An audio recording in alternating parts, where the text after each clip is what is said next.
பாமக நிறுவனர் ராமதாஸ் செய்தியாளர்களை சந்தித்து வருகிறார். அந்த காட்சிகளை பார்க்கலாம். சார், நீங்க கை எடுத்தீங்கன்னா எங்களால கரெக்டா வைக்க முடியும். நீங்க கை எடுங்க சார். நாங்க தலைவரா அறிவிச்சிருக்கீங்க. இப்ப அடுத்த கட்ட செயல்பாடுகள் எப்படி இருக்கு சார்? செயல் தலைவரா இவங்களை அறிவிக்கிறதுக்கான காரணம்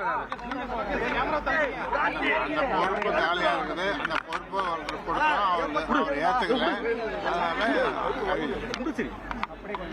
ஏற்கனவே உங்க மேல தொடர்ந்து விமர்சனம் இருக்கிறது. குடும்பத்தில இருந்து எல்லாத்தையும் பதவியில கொண்டு வந்தாங்க, குடும்பத்தை கொண்டு வர மாட்டேன்னு சொல்லிட்டு கொண்டு வந்ததா ஒரு தொடர்ந்து அந்த கூட்டத்தை வச்சுட்டு இருக்காங்க. திரும்பவும் குடும்ப உறுப்பினர்களுக்கே பதவி கொடுத்திருக்கீங்க. மாற்றம் ரெண்டு சொன்னா, ஒண்ணு கட்சி, இன்னொன்னு என்ன செய்யணும், அதுக்கு பொருத்தமானது விஜயகாந்த். இன்னொன்னு, தேர்தல் ஆணையம் இதுவரை உங்கள் தரப்புல நீங்க அணுகியும் இதுவரை எதுக்கும் அதுக்கான எந்த பதிலும் தேர்தல் ஆணையம் கொடுக்கல. அதை எப்படி பாக்குறீங்க? தேர்தல் ஆணையத்துல முறையிட்டு இருக்கோம். அதுல எங்களுக்கு தான் வெற்றி கிடைக்கும். ஏன்னா கட்சியில நாங்க தான் எங்களுக்கு விரைவில் அந்த வெற்றி அறிவிப்பு வெளியில் வரும். பீகார், தமிழ்நாடு, புதுச்சேரி தேர்தலில் போட்டியிடுறதுக்கு பாமக சின்னம் ஒதுக்கப்பட்டதா தேர்தல் ஆணையம் அறிவிச்சிருக்கு. மாமல்ல சின்னம் ஒதுக்கப்பட்டதா?